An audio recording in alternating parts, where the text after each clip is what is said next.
My wife told me she was going for a walk to clear her head. Instead, I found her sitting on a park bench, holding hands with a man I didn't recognize. I sat down beside them, stretched my legs, and said, "Nice weather for a divorce, don't you think?" My wife told me she was going for a walk to clear her head. That was the exact phrase she used. Just 7 words.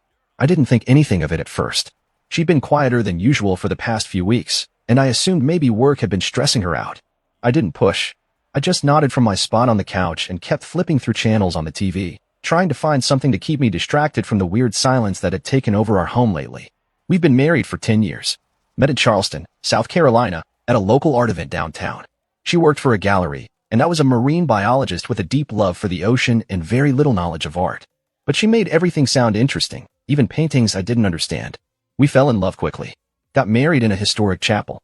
Built our life around brunches on the porch, weekend strolls through Waterfront Park, dinner with neighbors, and Sunday visits to her parents. But somewhere along the way, something changed. It wasn't sudden. No loud fights. No big arguments.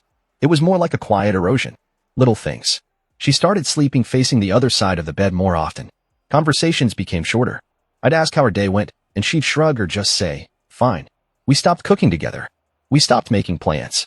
We stopped laughing at the silly jokes that used to make up half of our evenings. I still told her I loved her every night before bed, and she still said it back. But I began to wonder if it was just habit. So that Saturday, when she put on her sandals, tied her hair back loosely, and said she needed to go for a walk to clear her head, I thought she just needed air. But something didn't sit right. After about 45 minutes, I tried reading, then cleaning up the kitchen, but I couldn't focus. My mind kept drifting. I glanced at the clock, then out the window. It wasn't that she was gone too long. It was more like, I could feel it. A strange gut feeling. And as weird as it sounds, something inside me just said, go. So I grabbed my keys and headed out. I knew her favorite spot was Waterfront Park. She loved sitting by the fountains, especially the pineapple fountain. She once told me that place felt like the heart of the city to her. Peaceful, still, connected to everything. When I got there, the park was calm. Some kids were playing in the water, a couple of tourists snapping photos. The usual hum of the weekend crowd. I scanned the benches, and then I saw her. She wasn't alone. She was sitting under the big oak tree near the fountain. The one we used to sit under together. Only now, she was holding someone else's hand. A man I didn't recognize. He was leaning in close to her, and they were talking softly, smiling. Not the polite, awkward kind of smile, but a warm, familiar one. The kind you give someone when you know them in a way that goes deeper than just small talk. For a second, I just stood there, watching. Not moving. Not thinking. Just frozen. I couldn't hear what they were saying. I didn't need to. Her body language said enough. She looked relaxed, comfortable, connected, and it hit me, hard, that I hadn't seen her look that way with me in a long, long time. Something inside me cracked.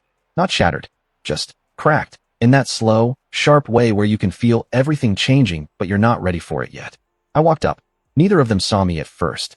I sat down right next to them on the bench, stretched out my legs, and said, as calmly as I could manage, "Nice weather for a divorce, don't you think?" Silence. She froze. Her hand slipped out of his. Her eyes got wide, and for a moment, she didn't say a word. The man looked confused, then uncomfortable.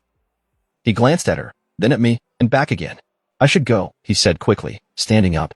He didn't wait for a response. He just walked off without looking back. She didn't chase him. We sat there for a few seconds, neither of us speaking. The sounds of the park, the wind, the fountain, the people felt far away, like background noise in someone else's life. Then she spoke. "I didn't mean for you to find out like this," she said quietly. I turned and looked at her. "How did you plan for me to find out, Sarah?" I asked. My voice was even, not raised, but I could feel the weight behind every word. "Or were you hoping I wouldn't find out at all?" She shook her head, eyes already glossy. "I don't know. I don't know what I was thinking." "Who is he?" I asked. "His name is Daniel," she said, after a pause. "He's an artist. From Savannah. We met at the gallery." I nodded. Just one slow nod. My throat felt tight. "How long?" "A few months," she said. "At first it was just talking. About art. About everything, really. I didn't go looking for this." "But you didn't stop it either," I said. She looked down, twisting the ring on her finger like she didn't even realize it was still there. "I felt alone, Robert. For a long time. I didn't know how to talk to you about it. I didn't want to hurt you." "You didn't want to hurt me," I repeated. "So instead of hurting me with the truth, you decided to lie by silence?" Her shoulders sank. "I didn't lie." I stared at her. "You left out the truth." "That's the same thing." I was confused, she whispered. "I didn't mean for it to happen like this. He just listened. He made me feel seen again." That one stung. Like being told you're invisible by the person who used to look at you like you were the only person in the room. Did you ever think about coming to me and telling me how you were feeling? I asked. She nodded slowly. I thought about it. I didn't know how. I stood up. My legs were heavy. My chest felt like it had 1,000 pounds sitting on it. Marriage isn't supposed to be easy, I said. But it's supposed to be honest. If something's broken, you try to fix it. You don't walk away and find something new while the other person is still trying to make it work. I know, she said.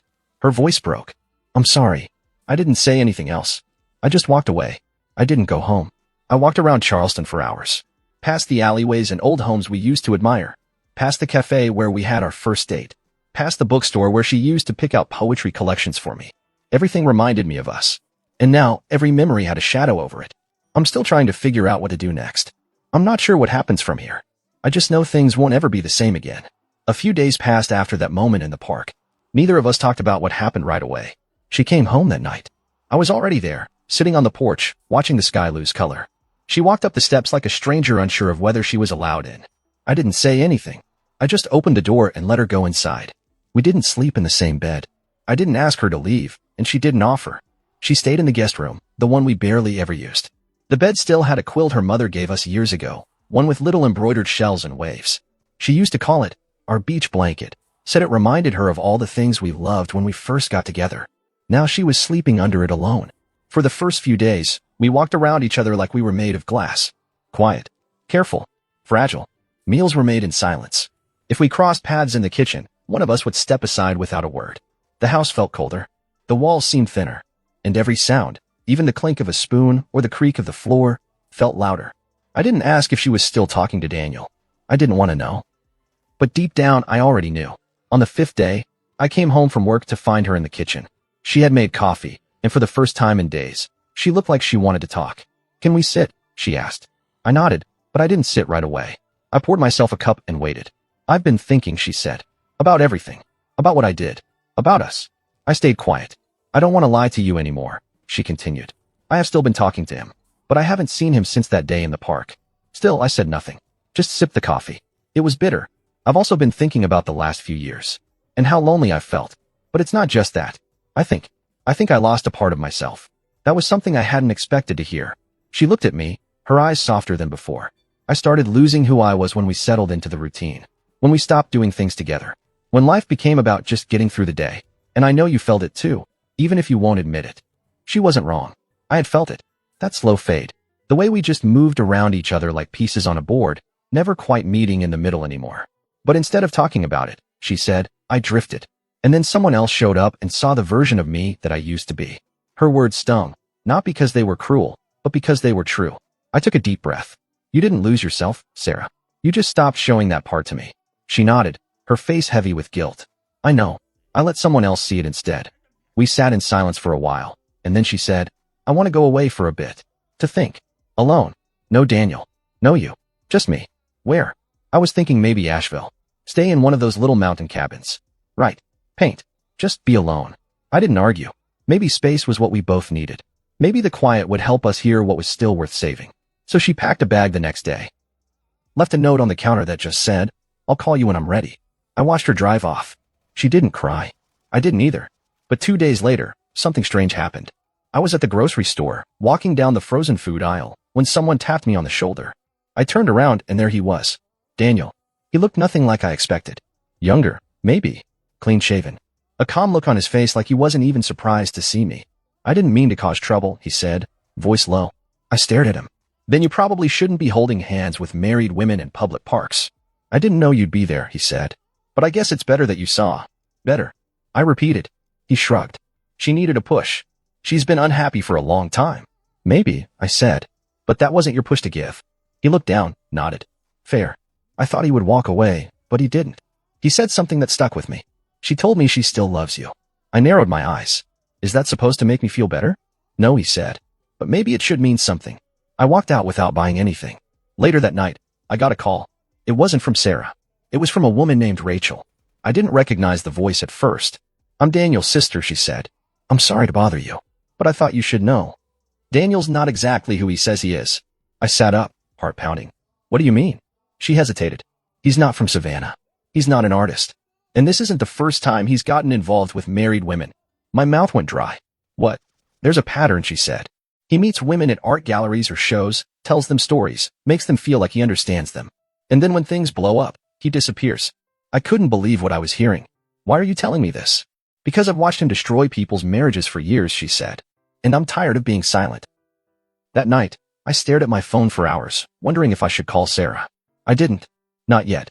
But something told me her quiet cabin trip in Asheville might not be as quiet as she said. And if Daniel showed up there, I had to find out for myself. 2 more days passed. I didn't hear from Sarah. No text. No call. Not even a made it safe message like she usually sends. I tried not to jump to conclusions. Maybe she really wanted space. Maybe the mountain cabin didn't have service. Or maybe she just didn't want to talk. But after what Daniel's sister told me, my gut wouldn't let it go. Something felt off. I tried calling once. No answer. It rang and went a voicemail. I didn't leave a message. I just stared at my phone, wondering how we went from celebrating our anniversary with wine on the porch last year to this silence. Then, that evening, while cleaning out the cabinet where we keep old mail, I found something. An envelope. Unopened. Addressed to Sarah. It was from a law firm in Savannah. I hesitated, but eventually, I opened it. It wasn't a bill. It wasn't junk. It was a court document. A petition for custody. I sat down. My hands started shaking. It wasn't about Sarah. It was about Daniel. Apparently, Daniel had a child. A 5-year-old daughter. The documents were from the child's mother, trying to gain full custody and keep Daniel from seeing her. My head spun. I read every line. And there it was, in black and white. Mr. Daniels' behavior has been erratic, including multiple documented incidents of interfering in the personal relationships of married women. This has created an unstable environment for the child. So not only had Sarah been involved with someone who made a habit of this, but she also had no idea he had a child he was actively being taken away from. I didn't know what to do with that information, but it confirmed one thing. This wasn't just about a lost connection. It wasn't just 2 people drifting apart. This was bigger, stranger. That night, I finally caved and called her again. Voicemail. I texted, "Call me when you can. It's important. Please." The next day, still nothing. So I did something I never thought I'd do. I drove to Asheville. It took 5 hours. I didn't tell anyone I was going. I just got in the car and drove through stretches of highway and trees until I reached the cabin resort where she'd said she'd be staying. The front desk was quiet. I walked up and gave the clerk her name. "She checked in 5 days ago," he said. "Hasn't been seen much since." "Cabin 12. Has anyone visited her?" I asked. He hesitated. "We don't track visitors. But someone did drop off a package for her 2 days ago. Man, I think. Left quickly." My heart sank. I didn't say anything else. Just headed to the cabin. Cabin 12 was tucked behind tall pines. There was a small porch, 1 rocking chair, and soft mountain air wrapping around everything. Her car was parked in front.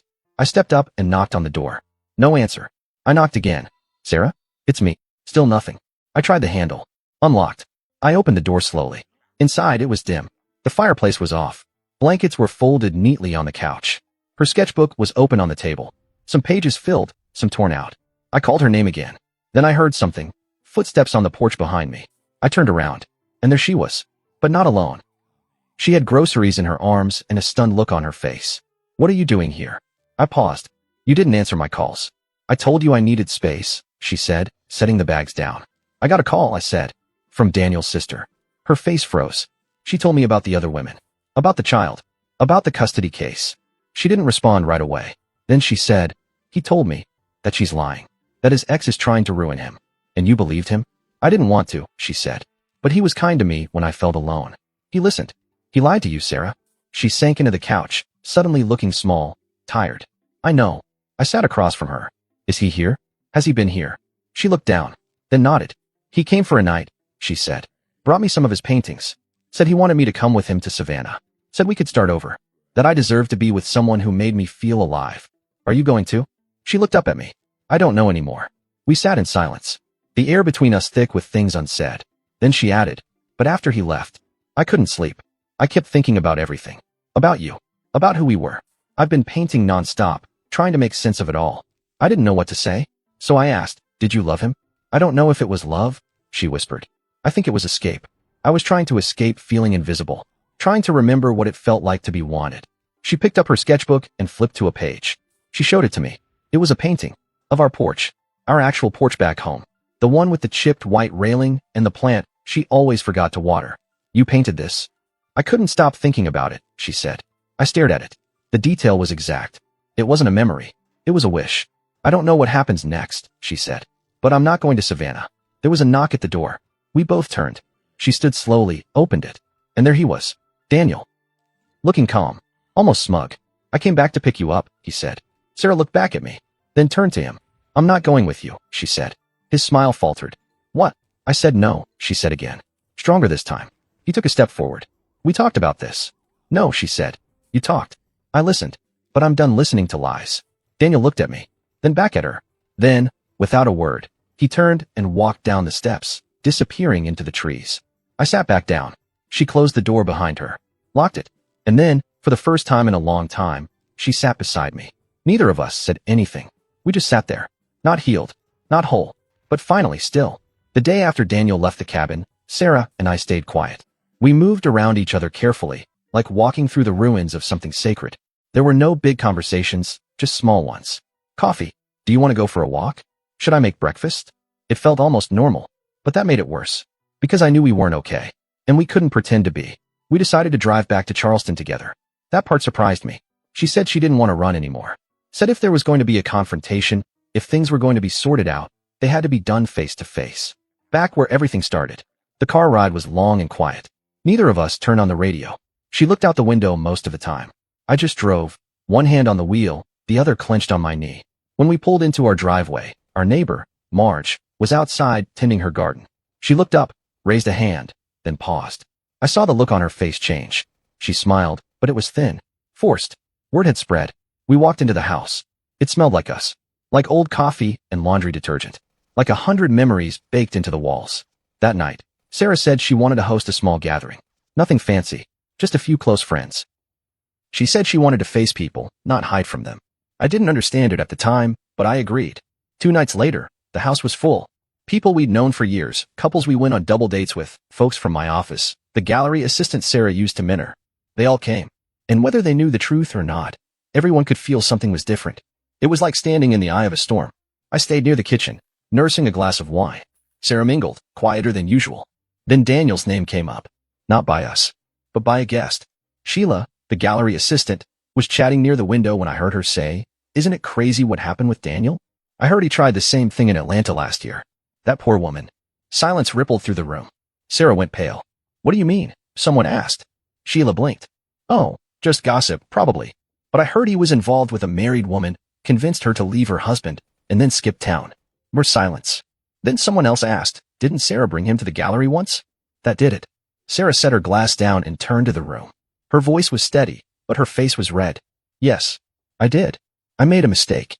She wasn't shouting. She didn't cry. But her words landed like thunder. "I let someone into my life who shouldn't have been there. I let him fill a space I should have fought to keep open for my husband. And I was wrong. To all of you who looked up to me, who trusted me, I'm sorry." Dead silence. Marge, who had quietly slipped in during the gathering, cleared her throat and said, "Well, we all mess up. Some worse than others." A few guests nodded. Some shifted uncomfortably. One couple walked out early. After that, people left in waves. No one said much on the way out. Just polite nods, and that strained kind of goodbye when people don't know what to say. When the door finally closed, the house felt twice as empty. Sarah sat down on the couch and just stared at the floor. "I needed that," she said. "Why?" "Because I've been hiding," she whispered. "And I'm tired of it." I sat down across from her. My chest was tight. Then came the confrontation. I couldn't hold it anymore. "You didn't just make a mistake, Sarah. You made choices. Over and over. You let someone into your world who lied about who he was. Who broke up other marriages. You gave him pieces of yourself you stopped giving to me." "I know," she said, quietly. "No, I don't think you do," I said. "Because while you were painting with him, while you were holding his hand under our tree, I was at home wondering why you didn't laugh at my jokes anymore. Why you stopped reaching for my hand at night." I blamed myself. She looked up, eyes full. "I blamed myself, Sarah." Tears finally came. Hers and mine. "I felt like I wasn't enough," I continued. "Like I was too boring, too routine. You didn't talk to me. You went silent. And then you gave your heart to someone who saw you in a moment of weakness and used it." "I'm sorry," she choked out. "I'm so sorry, Rob. I didn't know how lost I was until it was too late. I don't know if I can trust you again," I said. My voice cracked. "I want to, but I don't know how." We sat there, the weight of our years pressing down on us. In the days that followed, we didn't make any big decisions. No, we're staying together, or we're splitting up. We just paused, gave each other space within the same house. Some nights she stayed in the guest room. Other nights she slept in our bed, on the edge, barely moving. I talked to a therapist. She started doing the same. People in town looked at us differently. Some pitied us. Some whispered. Others pretended nothing happened. Marge, our neighbor, came by one day with a pie. She didn't say much. Just handed it to me and said, "Y'all take care of each other. Or let go kindly. Either way, don't let it turn to poison." That stuck with me. Eventually, Sarah and I sat down with a counselor. The first session was rough. The second wasn't better. But by the fourth, we started talking like people again. Not enemies. Not strangers.